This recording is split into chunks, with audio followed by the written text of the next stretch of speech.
Mr. Speaker, the government should be withdrawing this unpopular bill. The submissions to the Select Committee show the magnitude of the degree of unpopularity of the bill. There were literally hundreds of submissions against it, and only a few, however, were actually heard because of the arrogance of the national members on the Select Committee. Mr. Speaker, the consultation process was no better. It showed very little public pressure for any change at all. And the truth is that this government is pushing this bill against public opinion, not following it. And, Mr. Speaker, the roadshow which accompanied the public consultation process was an absolute farce. And you would have got more people turning out to a snake oil auction than went to that particular farce. And there was also only modest response to the internet-based facility for comment. Only very modest response. And, Mr. Speaker, many submitters have also been properly concerned at the total cost of $25.7 million of this farcical process. Those people said that it was a waste of taxpayers' money for no gain.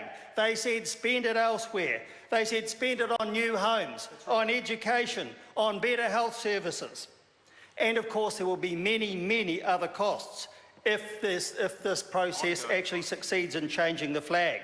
And it will include a large number of official publications and emblems, even including a driver's licence, for example, not to mention the millions needed to run the referendums and the advertising for them. Passports will have the wrong flag on them, and all of those would have to change. But there are many, many other costs which it's almost impossible to quantify, to businesses, to other organisations, which would need to change their flags on promotional material. And those costs, Mr. Speaker, have been estimated by some at likely to exceed $100 million. That's the true cost of this exercise. That's the true cost. And many submitters were also opposed to the process for the holding of 2 referendums. The first will determine which alternative flag design is preferred from only 4 alternatives to be prescribed using preferential voting. And the second will determine whether the alternative flag or the current flag should be the one which is accepted. And only if voters decide on the second referendum that the New Zealand flag is to change will that then lead to further legislation to actually do away with the current flag. And, Mr. Speaker, the point is there could have been only one referendum. If there was going to be a referendum, one would have been enough, simply by adding the current New Zealand flag to the 4 that are going to be put up in the first referendum. So, Mr. Speaker, this is a deeply flawed process, and the government has got it totally the wrong way round. Before spending millions of dollars on the 2 referendums planned, there should have been only one of them before any panels were appointed or any other expenses were incurred. And that referendum should have asked the simple question, do you want a new national flag to replace the current one? Simply that question alone would have been enough. And only if the answer was yes by majority would it have been justifiable to spend any money on taking the matter any further. The process set out in this bill appears to be a way of the government rigging the result. Nothing less than that. Rigging the result. Getting what it wants, a new flag, by having only 4 options decided first. Now, that preempts the primary question, which is simply, does anyone want a new flag at all? Instead, we have this ludicrous back-to-front process as a blatant means of trying to influence the result. New Zealand people will see through it and will tell this government in no uncertain terms where to put its new flag proposal. Many submitters have validly asked, why would we even consider a new flag? The current one is not out of date. It is appropriate today as it was in 1908 when it was officially adopted. And in fact, it's actually a young flag when compared with many others. It represents, through the Union Jack, the British heritage of New Zealand. The English language, legal system, culture, the Westminster system of government are just as much Kiwi as they are British. The flag perfectly represents that, but it also represents our Pacific and Maori culture. The Southern Cross on a blue background represents the Maori navigators, which resulted in the Maori settlement of New Zealand all those hundreds of years ago. No flag could better reflect the Treaty of Waitangi Partnership, Mr. Speaker. No flag could better represent that partnership. By contrast, John Key originally wanted a black flag, but then realised the connection it had with ISIS, and suddenly he went quiet about that. And in any event, a black flag is much too funereal. He also wanted a silver fern, but that confuses a sports symbol, as John O'Naylor did in his speech. A sports symbol, with the needs of a national flag. Two totally different things. And the flag needs to represent that partnership between the two cultures, the British heritage and the Pacific and Maori culture. That is New Zealand, that represents New Zealand, and that's the way it should stay. John Key wants to sell out all of that and the current flag without thinking it through, without any genuine public support, and without regard to the damage it will do to New Zealand's interests and heritage.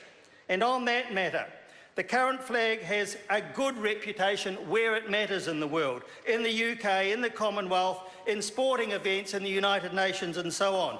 We benefit from the prestige that flag gives us as a British and Pacific Maori culture, and it couldn't represent that better. We will gain little or nothing from an unknown new flag, which would take decades to even be recognised in overseas places, or even in New Zealand for that matter. But there is also another very important reason for us to oppose this bill for a new flag, and that is that it will betray the men who fought and died under that flag in many world wars and other wars. And the respect which the current flag generates as having flown everywhere where our men have fought should never be disregarded in the cavalier way that the national government is doing with this awful bill. That's right. Why would we want to lose that heritage, that history and that connection? And make no mistake, Mr. Speaker, it will be lost if a new flag is adopted. It will be lost. That's the truth. Schedule 1A of the Act purports to preserve the current flag, but only as a flag of, quote, historical significance. What a terrible way to treat our New Zealand flag. It will not really be preserved at all. It would actually be relegated to history, and as such, that would be something of an insult, I believe, to all the people who fell defending that flag and this country in 2 world wars. This is not an honest or respectful way to treat that flag. There is absolutely no reason whatsoever for a new one, and nobody has yet described to me in a way that I can understand or appreciate why the flag has to be changed at all. Some people opposite have talked about the future and a progressive nation. Are they saying that the current New Zealand flag can't represent a forward-looking and progressive nation? Because it has so far, Mr. Speaker. It has so far. Why wouldn't it in the future? Mr. Speaker, there is no genuine or significant public pressure for the change of this flag. There is public pressure for genuine constitutional reform. Maori seats, written constitution, size of parliament, length of parliamentary term, Maori electoral option and participation, the role of the Treaty of Waitangi and so on. So what do? We have a referendum on only one thing, the least important thing of the lot, the flag. What about all of those other things? Why aren't they part of this referendum? Why aren't the things that will actually make a difference being referred to the New Zealand public by way of referendum?